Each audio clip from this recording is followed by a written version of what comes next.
is Michelle Caruana from Play Cafe Academy and Profitable Play. And I have a recorded coaching call for you today with Jordan and Alexis, the soon to be owners of an indoor playground in Minnesota called Nurture to Play. Now, Jordan and Alexis are deep into their planning phase. So, in this call, we are going to talk about their potential layout. So, I have some pictures to share, and we're going to go through all of the different proposed layouts and where everything might go and what all of the different rooms might be for. So, if you are in the space planning process, or if you want a little peek into what that's like, this is going to be a really interesting call for you to tune into. We're also going to talk about not just physical space planning, but also money making square footage versus non money making square footage and really when to focus on each. We're also going to talk about how space planning can really affect a business's risk and seasonality and why some space planning decisions could actually restrict you when it comes to getting through those slower months and the different ways that you can earn money. Finally, we're going to talk about pre-selling. So pre-selling things like memberships and parties during the launch phase. We're going to talk about crowdfunding, and we're also going to talk about obtaining business sponsorships. And one more thing that I wanted to call to attention that is unique to Jordan and Alexis's situation is that they are actually going to be outsourcing the cafe portion of their business to another local coffee shop. So I've been asked about this a few times. There are pros and cons to it, like anything in this industry. So again, if that's something that you're considering, or if you're considering working with a business partner, because again, it's also unique. I don't interview a lot of business partners here on this channel because it's a really tricky relationship to navigate. This is going to be a call that you don't want to miss. I've linked all of Jordan and Alexis's information in the video description. And again, I really hope you enjoy this call, especially if you're planning on working with a partner, if you're in the space planning portion of your business plan, if you're thinking about pre-selling anything prior to your launch, or if you're thinking about outsourcing parts of your business like retail inventory or the cafe portion of your business. All right, without further ado, let's talk to Jordan and Alexis from Nurture to Play. Hello, Jordan and Alexis. Thank you so much for joining me today. I'm very excited for this call, but do you want to get started by introducing yourself and telling me a little bit about your business? Yeah, I'm Jordan Ranke, and Yeah, I'm Alexis Damas. We are business partners. We own Nurture to Play as our new and coming play cafe.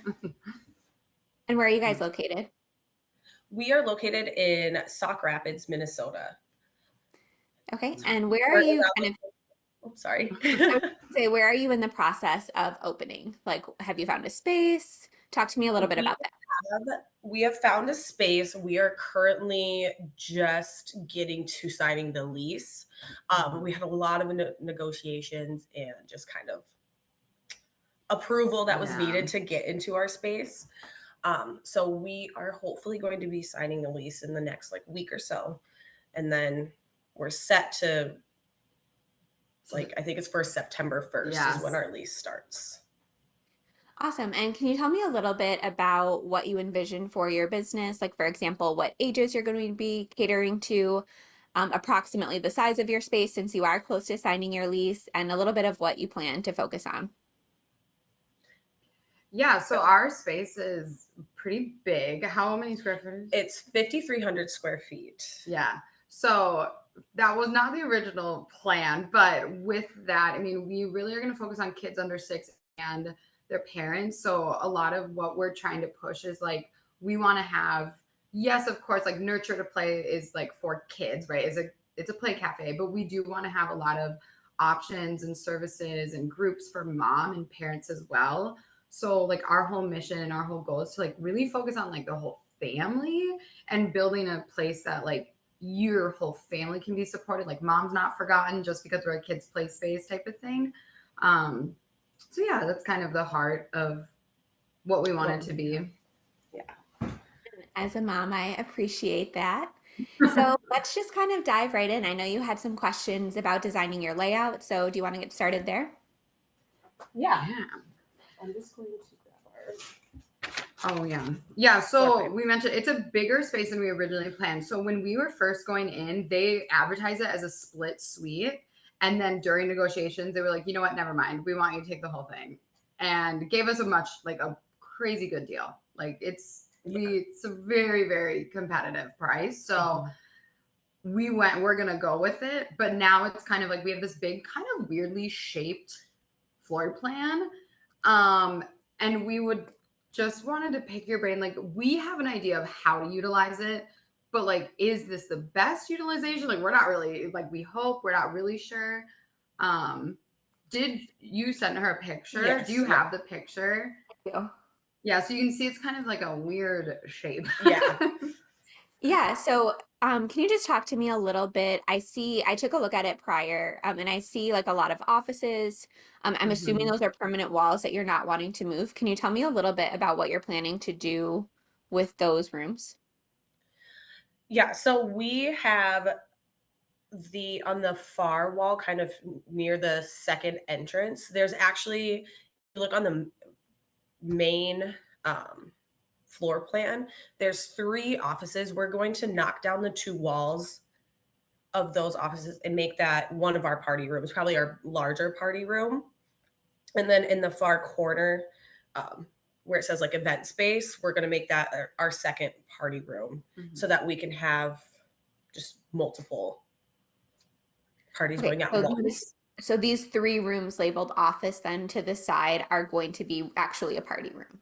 Those ones are going to stay offices. On the opposite side, right, there are three that are open right now. I think on my drop, I only put two, but when we last went in there, we were like, actually, we'll make it three because we want to have different price points for our party rooms, where one's a little bit smaller, but if you have a really large group, we have that space available. Mm. Well, and the other thing too is like the drawing. So they're not permanent walls, and there's actually a lot more walls than what's in the drawing. Yeah. So we do have quite a few walls that we've already decided we want gone. Um, but yeah, so none of them, at least from what they told us, none of these are load bearing. Yeah. So And yeah. one quick question, just because this actually came up when I was looking for a space. Have you talked to them? When was this built? Is it recent or is it like an older building?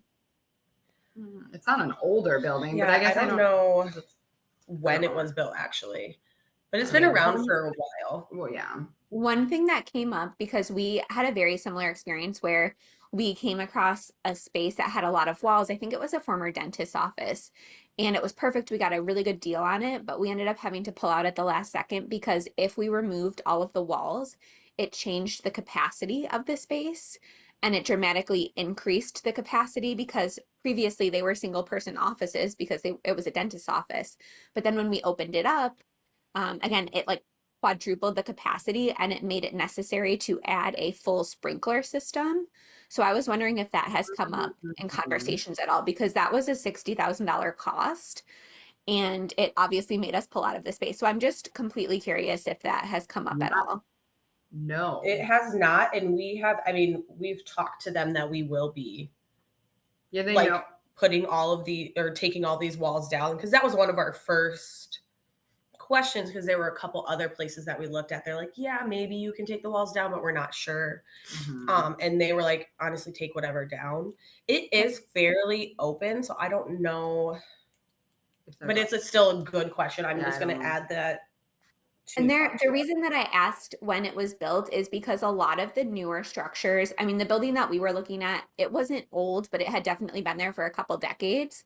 And every town, every ordinance is different, but the laws had changed in our area in the last decade, so the last 10 or so years. And a lot of the newer structures will already have these sprinkler systems in place, especially if they're not permanent walls.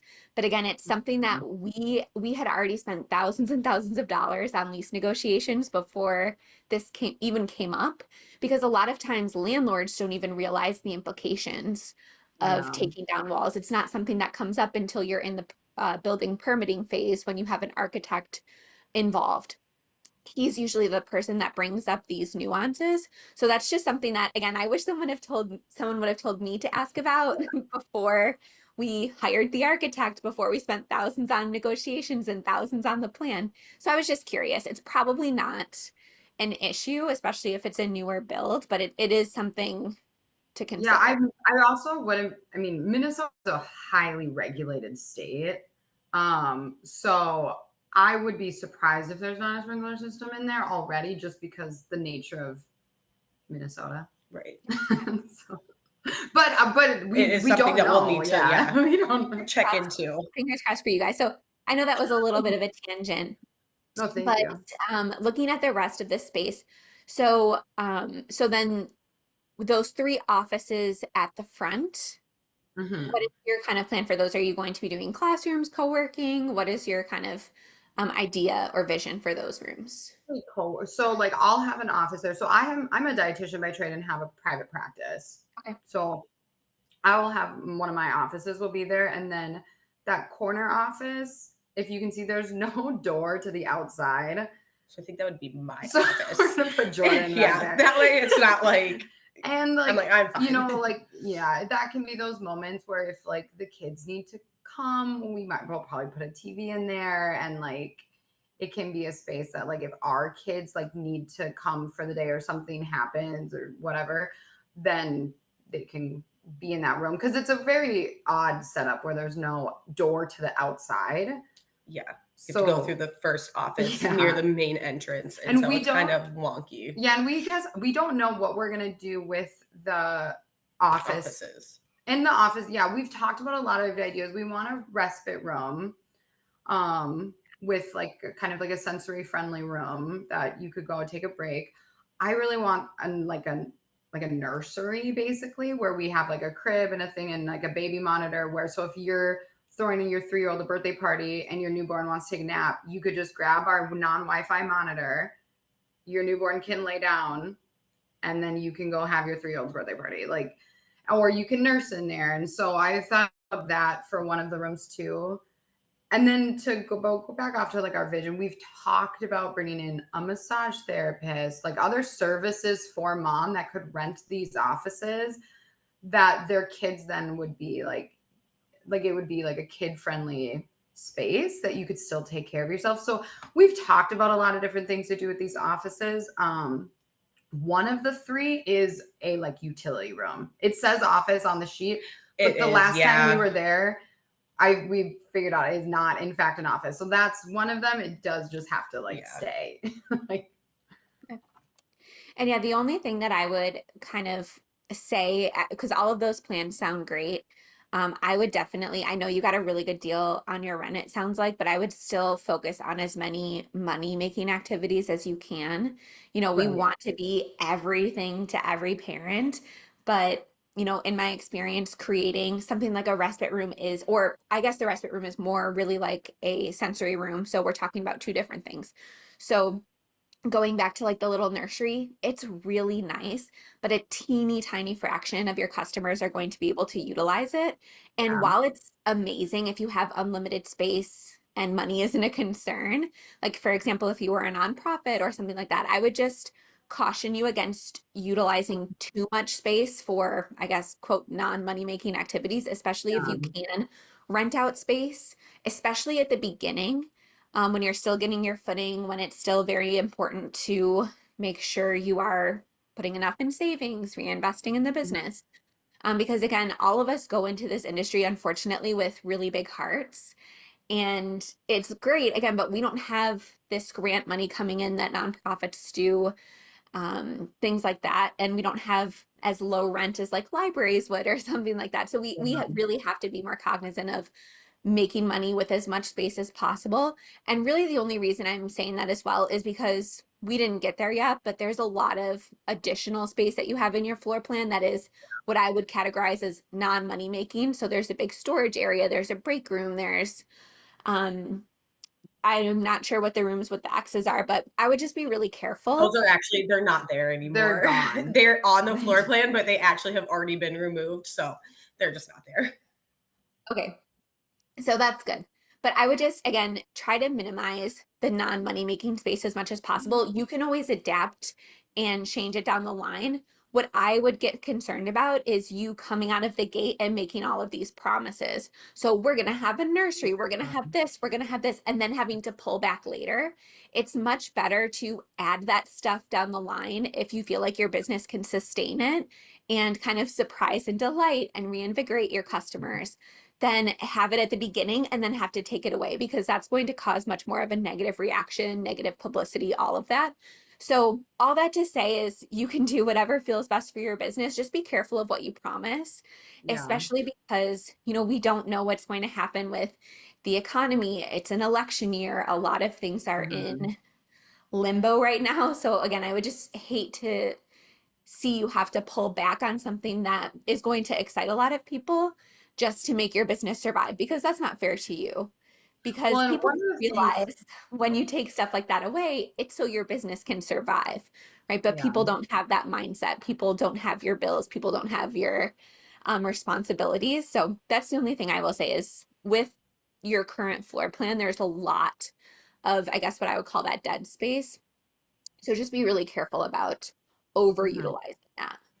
We did also talk about not finishing some of these spaces, like the break room. I mean, it is a break room, but our we would like to turn that into a classroom Okay. where like we can do like different like cooking type classes because there is like water hookup, there's a fridge, there's everything. So we talked about that, but we actually talked about, and I'd be interested to see what you think, like not finish it, like kind of just letting it be until the play space itself is like solid and we are making money, and then we can like explore finishing some of like Mhm. these dead spaces like you said. So I know you mentioned that some of the walls are non-permanent. Can you see this space or is it completely closed off from the rest of the business? It would be closed off. Yeah, I know you can So see like it. that break room, the we would be able to close the door Yeah. and have it locked where they wouldn't be able to access it. So my only concern with that, because I think it's a really good idea, but my only concern, because I just like to play devil's advocate on these calls, is it sounds like your state, again, I've never unfortunately been there, but it's probably a lot like New York season wise. And my only Yes. concern would be, you guys have seen in the group time and time again, the summers are very difficult because when you live in a state that has really harsh winters, everybody wants to be outside in the Yeah. spring and summer. And even in the fall, they really want to extend, stay outside as much as possible before they're trapped inside all winter. So my only concern, especially, depending on when you're opening, it sounds like you're going to be opening kind of mid-winter. My only concern is that having that room for summer would be extremely beneficial for you. Mhm. And if you're planning on doing things like summer camps in that classroom, if you're planning on doing things like baby classes or toddler classes or something like that in the summer, one of the biggest indicators of success in a program like that is launching as early as possible. Like I'm sure you've Mhm. seen in the group, the people that are most successful with classes, camps, programs, things like that, they're launching them in like January, so 6 months plus. And my only concern is if you have something unfinished, people are going to be afraid to book. They're not going to be able to envision what you're going to be providing. So my only worry is that, you know, you're going to get really busy, of course, when you're opening. And of course, in a perfect world, we want to, take time aside a few months into opening and renovate the space or build it out or something like that. I would be worried that, time will get away from you and you won't be able to have it ready in order to make your summer season a little bit more bearable. Because for our second location, that was really the only thing that got us through was having a classroom and it wasn't fancy. I will say that it was not fancy. It didn't have like, super expensive furniture or anything like that. It was just a closed off safe space where we Mhm. could contain campers, where we could host classes, things like that. Again, it doesn't have to be anything crazy, but I would prioritize it at least as quickly as possible so that, again, summer, you'll have a lot more options in terms Do of you revenue. think that even with the idea that we will have two party rooms?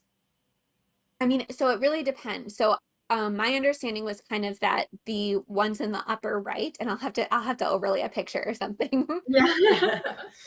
people watching. But my understanding was that the ones at the top right, it's kind of like a semi-permanent wall, which just poses a little bit of an issue because when you have drop-off kids or things like that, you really want to have as closed off of a space as possible away from the play area, especially if you're doing something like a class, just Right. because, I don't know how your kids are, but if my kids are trying to focus on like a music class or a baby sign language class or something like that, and they can see the play area or they're too close to it or it's too chaotic, we're not getting anything out of that class. Yeah. So I guess that would be my only concern.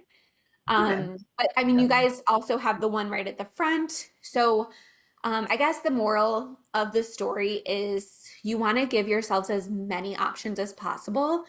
Right. And an alternative for that room, again, if you do decide to finish it, it of course depends on the cost. You want to make sure you're doing a cost benefit analysis. If it's going to cost you $40,000 to finish it because it's, a complete mess, that's a little bit different. But if it's going to be a couple extra $1,000, because a lot of times when you're doing a build out, right, you're able to take advantage of like bulk pricing. You're able to throw on those extra rooms because people are already there. People are already committing to being in your space.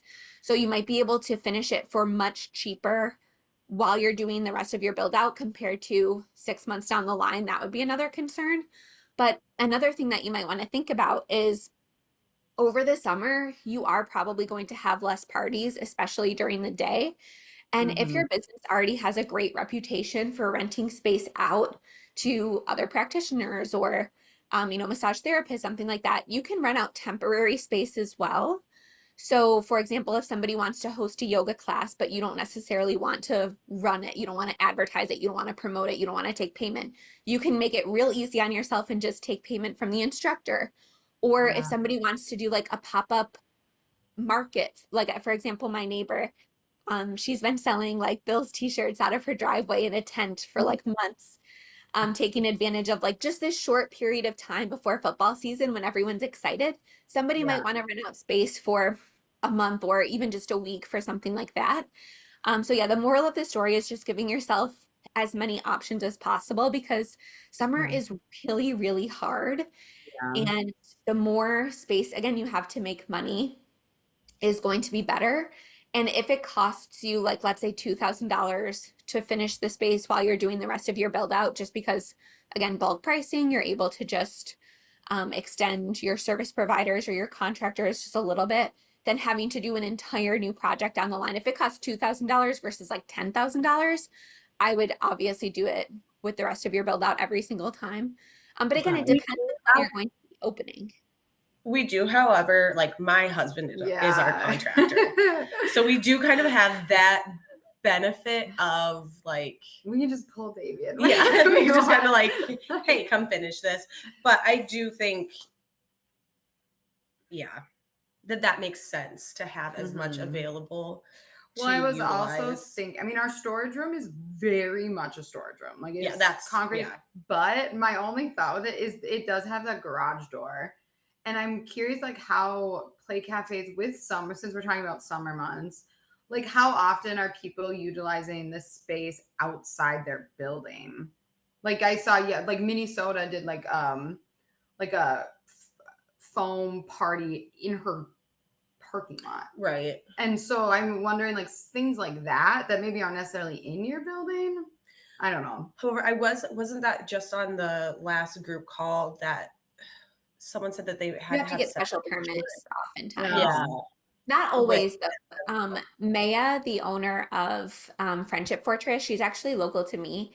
So I go to her space all the time. And she has just a very small gated off space outside of her facility. I did a YouTube tour of it. If you guys want to check it out, just to kind of see, it's very simple, but she said that it made an absolute world of difference when it came to her summer camps, because part of the difficulty of hosting summer camps, even in, a 5,000 square foot space, because she's even a little bit bigger than that, is especially on like a rainy day or maybe not a rainy day. That's a bad example because I guess you wouldn't be going outside, but it's hard to keep kids' attention all Yeah. day. So she said even just be having them outside for like 15, 20 minutes, it completely changed the energy. It helped them kind of reset. So having any additional space, I don't believe that she had to do too much extra with the permitting last time I talked to her. And if it was very insignificant. Because again, it is just such a small space. I think what those people were talking about on the coaching call was more of like a big parking lot event where you have to, relocate parking somewhere else. And it was a Oh, bigger yeah. event, not just a Yeah. tiny play area on the side of the space. So like the foam party, for example, they probably had to get a permit. But in New York State, which is another highly regulated state, and we did something like that anytime we wanted to serve like alcohol at a party or anything like that, and it wasn't BYOB, we did have to apply for a special event permit, but it was $50. And, it was only a couple times a year, and it really wasn't that big of a deal, especially if it's a really big event. But I don't think you would have to worry too much. One thing though that I would make sure, again, add this to your list of landlord questions, I guess, they may have a problem with it. So a Yeah, lot of times landlords will have restrictions for their insurance on right. what the confines of the business is exactly. So sometimes landlords will have a problem with kids being outside. Are you guys in a plaza or anything like that with other businesses? Yeah. Yes, it's like so industrial area, Yeah. and so it's like a lot of like Like this used to be a technology office. There's yeah. like a technology systems office. So there's a lot of stuff like there's a lot of things like that. Like Mhm. just people in cubicles. Yeah. That's- Not a lot of foot traffic for those. Okay. Mhm. There's still, just because, especially if it's the same landlord for multiple businesses, they might have a problem with it. So I would just ask them if Yeah. that's anywhere in your plans. And I would also ask your insurance because insurance also might have a problem. So there are multiple kind of powers that be that us as business owners. Unfortunately, when we rent a space, there's people that we have to answer to in addition to what's legal in the state. I know our landlord, they operated a brick oven pizza restaurant next to us. And so Mm. we didn't have anything happening in the parking lot because that's like a really dangerous, had no idea, but it's one of like the most dangerous businesses that you can run. There's like a lot of smoke, there's a lot of like that sort of thing happening. So did not Yikes. have anything in the parking lot whatsoever. So again, it's just those little quirks and those little nuances about that come up when you're in a space occupied by other businesses as well that you just want to double check before you start making any concrete plans. Yeah. I'd be curious, while you're looking at it, what do you think about where our cafe is located? So I think it makes a lot of sense. Okay. One thing I couldn't figure out is okay, there's a big arrow, main entrance. Okay. So my only concern, okay, there's a check-in counter kind of with a half wall, which makes sense. My only concern, and I guess now that we've talked through it, I guess it isn't as much of a concern, but my only concern would kind of be the size. But since you have a lot of event space, my only concern would be for parties or things like that, but it looks like you haven't more than enough event space for people to have seating and things like that during parties. Um, Now, when you say cafe, can you talk to me a little bit about what your setup is going to look like? Is it going to be like a full cafe? Is it just going to be free So coffee? we partnered with a local coffee shop. So they we'll buy all of the equipment and hardline it in so it's ours. That way, if we ever switched out or anything like that, it would just be in there. So it will be like I think a two, what's the word? Mm. Can make two espressos at the same time, whatever that Oh, like is. two Two, machine. yeah. Yeah. And then also just like drip coffee. And then she will work on everything else. She will do all of the ordering Yeah, and staff it. staffing. So we would just provide the space for the coffee. Okay, and so they're going to be paying you rent Yeah. or Yes. a percentage of profits or both? We haven't We fully decided yet, Yeah, but we've been working because we're also working with the SBDC, so we have a consultant here as well. That we're kind of working on the logistics of that part of it. We've just been trying to get into the space, so like we haven't had that conversation with her on what if we're going to do percentage of profits or rent. Yeah, and have you guys established like hours with her or anything like that? Yeah, so she would just go off of our hours, yeah. and then there would be no she wouldn't be open any other time except for when we're in there. Yeah. And then like for parties and stuff like that, they would have the option to add that in But and they would have to commit to a certain, like you'd have to dollar amount. prepay the amount that you're, if she's going to staff it. So there'd be like a certain amount that you'd have to pay for the coffee. Yeah. So it would have to be a party that someone knows that they're going to be using it. Yeah. Otherwise, we Right. wouldn't. That makes sense. But that's something that I would think about in terms of your agreement as well. Just Mhm. because, one of the reasons that I think our parties were so profitable and we were able to sustain ourselves as a business was that for every single party, we could rely on at least 100 extra dollars from cafe sales. So I would Mhm. just make sure that you're not restricting yourselves in that regard. So what I mean by that is if somebody's adding it on, I would try at least to negotiate in a part of that for yourselves because you're bringing Okay. in the customers.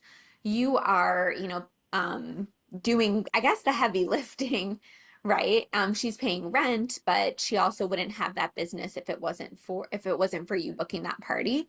So that would be my only concern, and that's something that I would just not so much a concern, but I would make sure that you're being intentional when you put together your agreement that if there's an event that falls outside of normal operating hours, make sure that it's fair to you, I guess, because it's a lot of Right. work to host a party and to book parties. It's costly to get leads and bookings and have a booking system and things like that. So I would just be careful there. And Do then one you other think the percentage is a better route to go? that I mean, there are pros and cons, unfortunately, Okay. to every scenario. A percentage is great because it gives you limitless upside potential. However, it also means that you might not make as much Yeah. as you could if you charged a flat fee. But so there's pros and cons to both scenarios. I would just make sure that she's not getting all the benefit because, Right.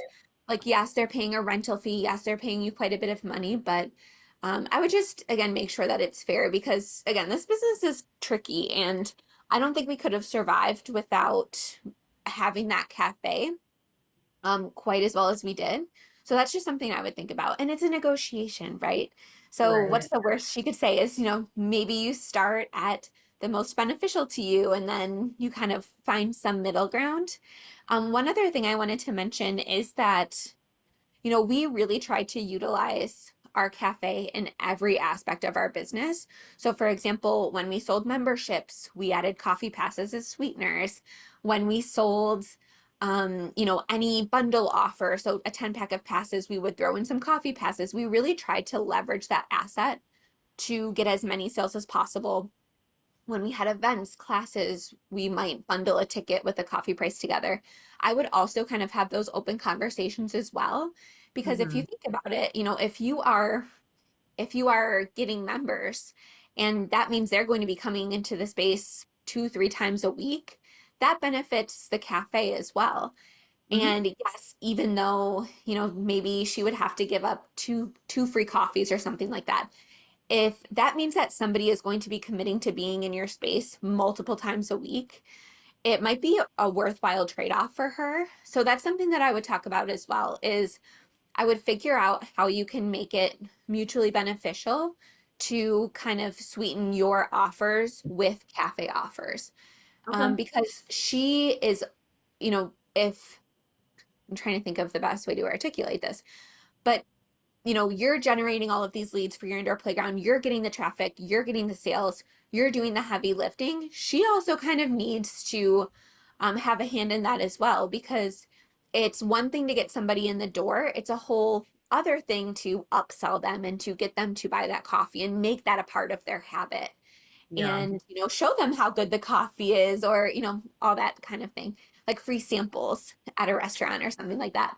So I'm The not nice saying thing the nice thing is though, she is an established coffee shop. And like okay, She has, very yeah, and established. yeah, so, like, the nice thing is that we would also be I mean, we would be benefit. utilizing her name as well. Yeah, like having like that name in our business, I actually think alone people would be excited about. Like, oh my Yeah, gosh, Megan's over there. Like, and then she has a little kid area in her coffee shop that we were like kind of trying, like maybe that could like she's in our space and then we could go in her space and it could be like brought to you by Nurture to Play or yeah, something. So, and she's also like she's a single mom, like So I think like when you're talking about like opening these, I think we found a really good match that she also will like cheerlead this and wants, she's been very like set in our community, which I And think, that's great. yeah. Who you work with, especially as intimately as this, makes a huge difference. So it sounds Mhm. like you guys did find a really good match. And I'm not trying to insinuate, I didn't mean to I didn't mean to be like, No. I don't mean like, To oh, you think should make about. sure you get as much as possible or whatever. Yeah, no, it's good I things to really think about. it's just important, unfortunately, again, from experience, it's important to at least think about these things before you do anything concrete or just have the conversations because it's always easier to talk about not necessarily how you can benefit from her, but how you can build each other up and Yeah. make Right. sure that as many people as possible are buying coffee or she's bringing people in off the street and not just, upselling them once they already get there so that the burden isn't too much on one person. It's more about how you can build each other up and bolster each other's revenue streams.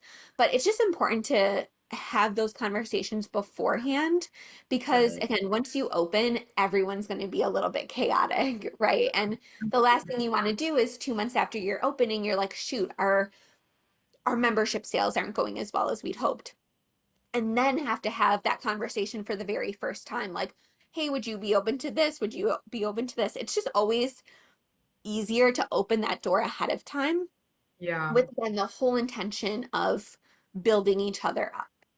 Yeah. Yeah. Just Hmm. something to think about. Yeah. I did want to talk about, because we did talk about this with Barry. He was wondering, like, and I think this would go along the lines of we were looking at crowdfunding. Oh, yeah.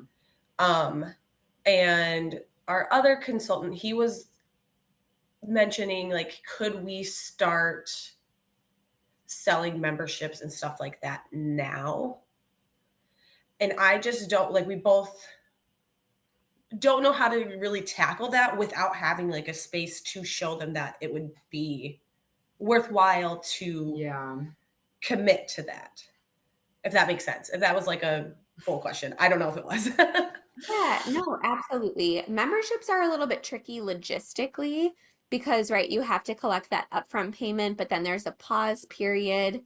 There's all different things that you can do. Again, thinking about it from a technical standpoint, that's where we kind of get in the weeds a little bit because a lot of systems won't allow you to put a pause between that first and next payment. So, how I've seen a lot of people do this successfully is more so do a founding members membership, meaning, and this all kind of ties into your pre-launch marketing campaign.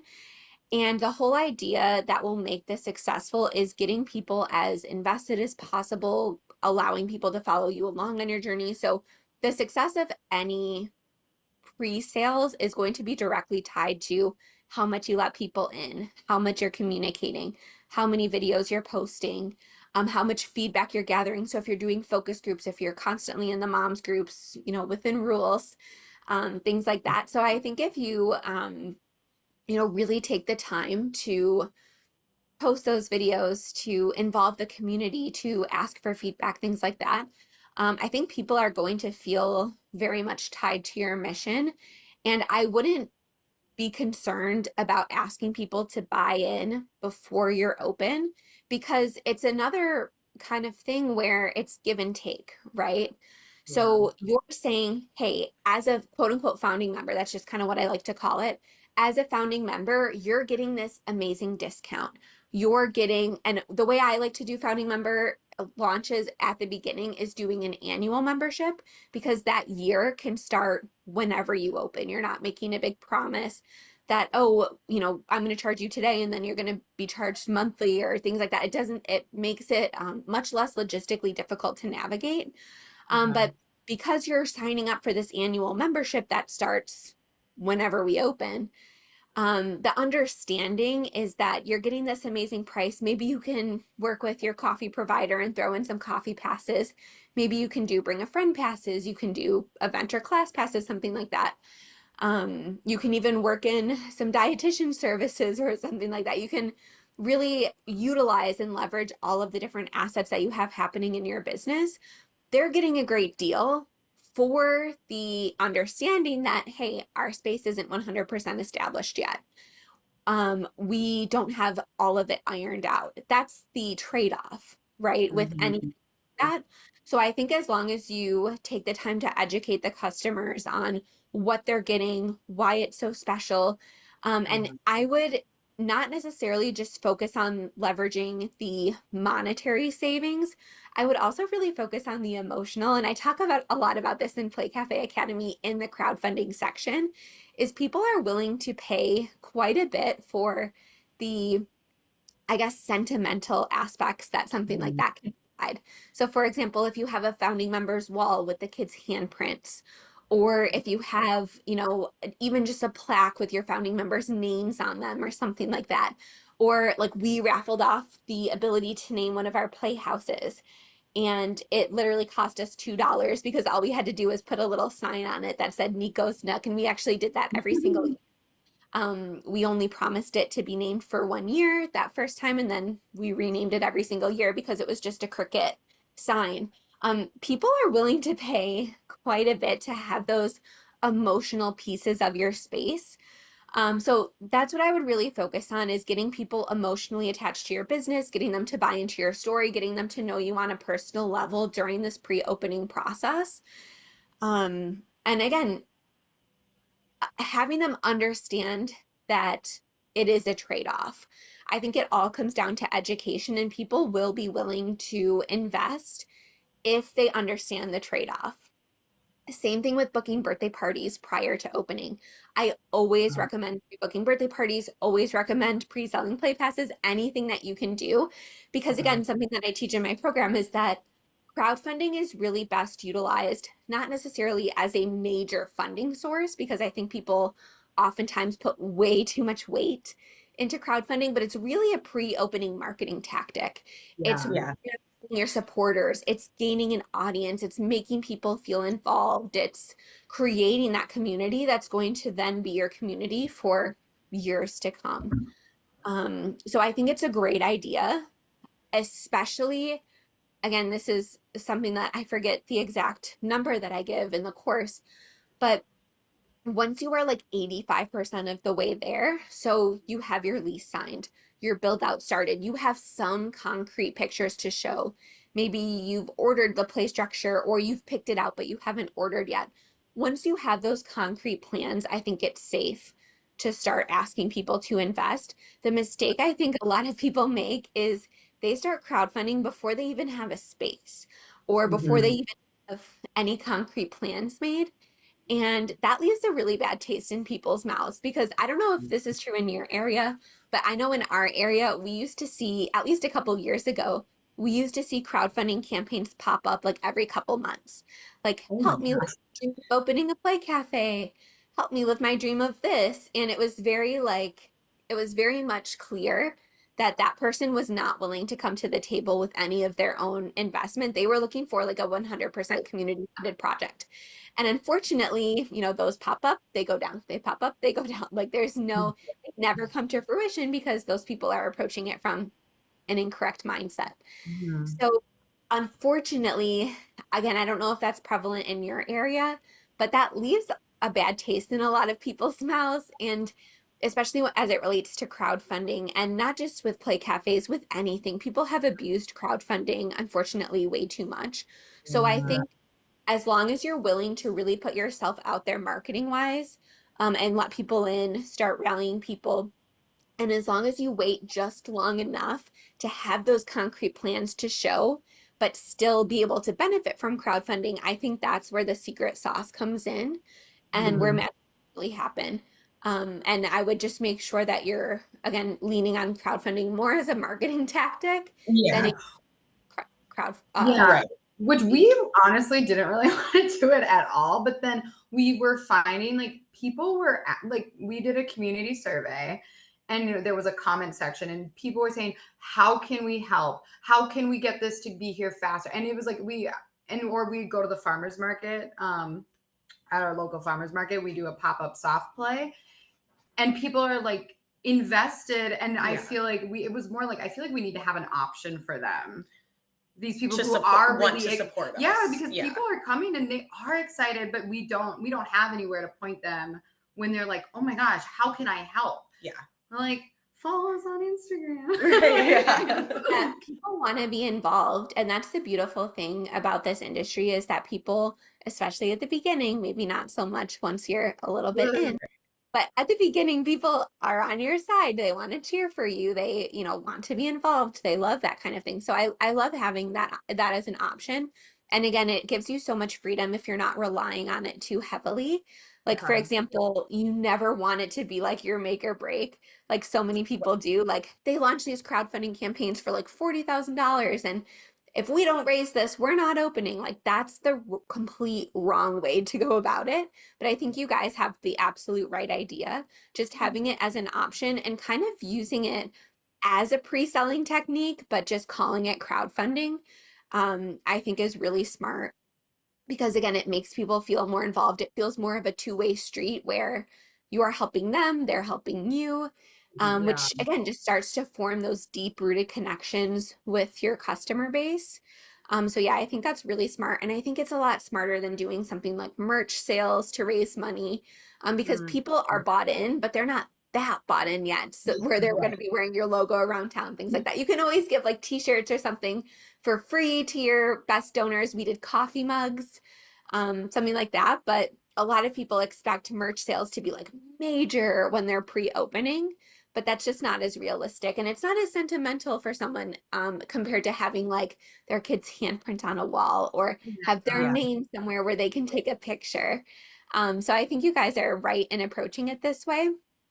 And I think you're doing it very smart. Just again, going back to not promising too much, just be very careful when you're wording everything Yeah. about what is set. And so your address, your ages that you're going to be catering to, those things. Sorry, you hear that? I can't I hear can't anything. know. Sorry, I have to edit this out. Stupid FedEx person always comes when I'm on the phone. It's my dog. But I Oh. have my noise cancelers on, so I'll edit this part out. Um, what I was gonna say is, again, people rely way too heavily on, again, things like those merch sales and things like that. But I think you guys are doing it the right way, and you're getting people bought in the right way. And another thing that a lot of people have appreciated is Amazon wish list or something like that as well. And a lot of times, if you do like an Amazon wish list, they're more approachable price points compared to like an annual membership. And that way, your aunts, your uncles, your grandparents, your I was, yeah. someone you graduated with, if they don't have kids, because that's the thing is, if you do pre-sales, my only concern with that is that it excludes people who can't directly benefit from your space. So by Right. Right. doing the Amazon wish list, it makes it very approachable for people who are maybe in your community or maybe they're a part of your network, but they can't directly benefit from anything you're pre-selling. It allows them to contribute in a way that feels right for them. They probably already have their credit card information on Amazon, Yeah. um, Right. right, than just giving money. Because again, unfortunately, people have abused crowdfunding to the nth degree. So having an Amazon wish list, it's like a very tangible way to give that feels more concrete than just writing a $15 check or hitting a $15 PayPal button or something like that. So that's another thing that I would make sure you put out there, especially if you're getting inquiries, is an Amazon wish list. And shoot for the stars. Like put whatever you want on there because a lot of times people will surprise you. Yeah. And we had one up 24/7.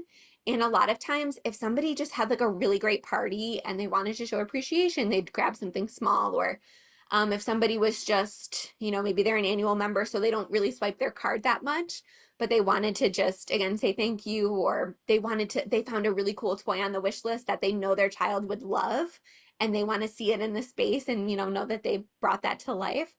People really surprise you. So I wouldn't be afraid to put a ton on there. Let people decide. I wouldn't worry about offending anyone. Put expensive things on there. People might surprise you. And what's the worst case that could Yeah, they do. happen? Someone doesn't Right. buy it. I Yeah. did this Can I with ask my big how registry for my you first.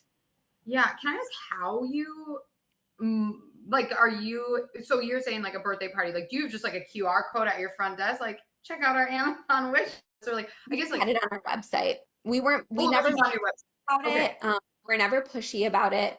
Which what? Yeah. Something that actually we just kind of it was there. People could contribute it if they want to. And sometimes people will outright say, I left a tip, but like I really wish I could show my appreciation. It's just something that's really easy to reference. Okay. Yeah. Another thing is um a lot of times people will ask, oh, where did you get this? Or where did you get this? Where did you get this?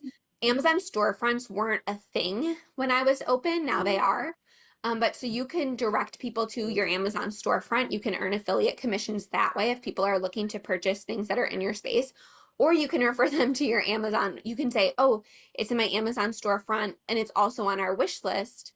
Like we're always looking for more because it's a lot of kids love these. It's not just you guys. Yeah. This is a very well-loved toy. We have to replace it so often. Just little ways that you can spread awareness. Again, I think the idea is to go in with low expectations and just appreciate everything that you get. People will find it. It's not going to be like a major game changer in your business, but when you are just getting started and people are actively asking how they can contribute, giving them multiple options and allowing them to do whatever feels best for them, I think is just the best way to go about it. And a lot of times, like for me, anytime like a teacher friend or anyone has an Amazon wish list, I'm like, buy, buy, buy. Because some of the stuff is like $5, $10. It's just so much more approachable than again pre-booking a birthday party or Yeah. something like that. And I don't even have to like it doesn't have to go into our budget discussion because it's just Amazon. It's I don't have to type it out. So it's girl math, it's free, right? And I Yeah. got a card. So again, just giving people options, I think, is the takeaway there. Yeah, I like that. That's a good idea. That was something I didn't even think Mm-mm. about. And I Um, mean, one time my son broke a toy at a play space. And the first thing I asked is I was like, do you have an Amazon wish list? I would love to replace this. I'm so sorry. Instead of just giving money, I'd love to like actually replace what he broke. They didn't, but we figured it out. But like that's another way too, is like if something happens and again, people ask how they can help or what they can do, it's just a nice approachable way to have in your back pocket for people to help. okay. Yeah. Yeah. Cool. That I don't know how I got to that, but also thinking about like sponsorships. Oh yeah. I think I just saw a post about it, but I don't know the best way to go about asking. Like, should we wait until we do have a little bit more Like the floor pudding. tangible things to show? I Or wouldn't. I would do it right away. Just to give you an example, when I was approaching businesses to sponsor our Playmakers Live event, some of them I had to follow up, I mean, every 2 weeks for like a year until they said yes. And finally they did say yes. okay, So I would just, it's a big, I wouldn't say risk, but it's high effort, high reward. And it's really not even high effort because I created a sponsorship packet, which I believe I gave you guys a template for with like a little script. So that was a one-time effort. I identified a list of businesses in the community that I felt were a good fit. In this case, it was a little bit different because it was people that benefited from the indoor play industry. But speaking from a play cafe standpoint, um, it takes a long time to get people's attention, and especially if you're targeting like the businesses that are most likely to contribute, they're busy, they get a ton of messages, they get a ton of requests. Sometimes it takes reaching out by email. LinkedIn is actually my favorite place to get sponsorships because people are a lot more likely to have like their networking light turned on and like partnership light turned on when they're on LinkedIn. So if somebody's active on LinkedIn, they're generally looking to network within their industry or their community. I've called on the phone, I've gone in person, and all of that stuff takes time. You want to give yourself as much time as possible. And, it's always better to tailor each sponsorship package, especially if it's something big. Like if, for example, Maya's space, the Friendship Fortress, she has an entire like car wash area that's like pumps and cars, like it's a whole thing sponsored by our local car wash chain. That took a lot of planning. It took a couple like going back and forth. It was involved. So stuff like that, knowing how much time it takes if they want artistic input, some of the lead times for that equipment, especially if it's customized, can be quite a bit. So I would not hesitate to start as soon as possible, and just make sure that you are putting as much of the benefit on them as possible. So, Yeah. how can they benefit? Who are you going to be bringing in? What are the demographics going to be? What is your anticipated traffic? What are you going to be doing to market? So, how many posts are you going to do about it? How many emails are you going to do about it?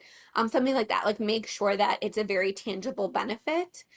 And sometimes you also have to remind people that even if you aren't a nonprofit, they can still write this off as a marketing expense. So a lot of times people that you're reaching out to don't necessarily understand that, and they'll just say no because you're not a nonprofit. So just be ready to have those conversations, reach out using multiple methods, and Yeah. think at the box as well in terms of who you're reaching out to. So a lot of people will say, okay, I'm going to reach out to pediatricians. I'm going to reach out to ortho or pediatric dentist or something like that. But think beyond that because there are so many businesses in your community that serve families, car dealerships, real estate agents, financial planners. Those were the three big categories that we found were most likely to have the budget to make big sponsorships and wanted really benefit from leads. Like, for example, doctor's offices, like no doctor in my area at least is struggling to find patients. It's Yeah. just they're just not going to have as much benefit. However, if a financial advisor that specializes in like estate planning for families, if they Yeah. get 1 to 2 quality leads that result in high ticket customers for them, it's worth it to put in a $2,000 to $3,000 per year sponsorship. So I would look for people who serve families, but really benefit from even just a few leads because they don't need you to have a foot traffic of 40,000 people a month to benefit. Right. A Yeah. couple good high quality leads in order to make it worth Yeah. it for them. So Mhm. that's what I would focus on. Okay. Yeah. Yeah. That's great. Perfect. Yeah. I think it's just getting out there and just Yeah. like, Well, I mean, I feel I feel very comfortable in this business community. I'm a really active member of our local chamber of commerce, and And that will our benefit local you for sure. yeah, yeah. our local chamber is like very active. This chapter here, so I do feel good about it's just yeah, starting those conversations are always so awkward, but Well, the and worst they can everyone's say is no. asking for money. That's true. I know it's just everyone asks for money, We have but that Minnesota nice issue. But that's why you have to make sure you're not just asking for money. You are yeah, looking for a that's true. mutually beneficial partnership. And I think Yes. if you approach it that way, it's not only going to make it more likely for them to say yes, it's also going to help you overcome that mindset block. Like Yeah, if you could that's just get them a couple leads that they wouldn't have had otherwise, that's a huge benefit to their business. So don't downplay your value in the arrangement, even if it's just in your own mind. And if they say no, that's fine. You can reach out to them again. Like I said, I for Safe Space Concept, they sponsored the Playmaker Live event. I literally had to reach out to him every 2 weeks for a full year. And then one day he said no a couple times, but he was like, keep me posted. Maybe, I'm not sure. I was so persistent. Eventually, one day he was just like, you know what? I'm in. I'm going to do it. And because I had been so persistent, finally I just caught him on the right day at the right time. And yeah, sometimes that's what it comes down to. I was never rude. I was never pushy. I was just like, hey, we have one sponsorship left. And I would just like add a little line like, this is why I think it would be really beneficial to you. So again, sometimes it's luck, sometimes it's persistence. But mhm. again, don't downplay what you bring to the table as well as a business. Yeah, perfect. That's a good reminder. Well, thank you. I know you Thank have a you guys hard so much out, for so your Yeah. time. we could keep talking and I was talking. gonna So say we I just, probably yeah. will keep talking Yeah. once this is over. So Well, if anything else comes up, please feel free to email me or reach out. You know where to find me in the group. But I really appreciate it. And I'm so excited to see your business come to fruition. thank you, Perfect. Thank you, Michelle. Michelle. I have a great day. You too. Bye. All right, that wraps up my recorded coaching call with Jordan and Alexis from Nurture to Play over in Minnesota. I've linked all of Jordan and Alexis's business information in the video description. And as always, if there is a topic that you'd like me to cover or a question that you'd like me to answer on this channel, please let me know in the comments or send me a message on Instagram. It's Michelle Caruana, or it's linked in the show notes. I look forward to hearing from you and connecting with you there. All right, I will see you soon. Bye for now.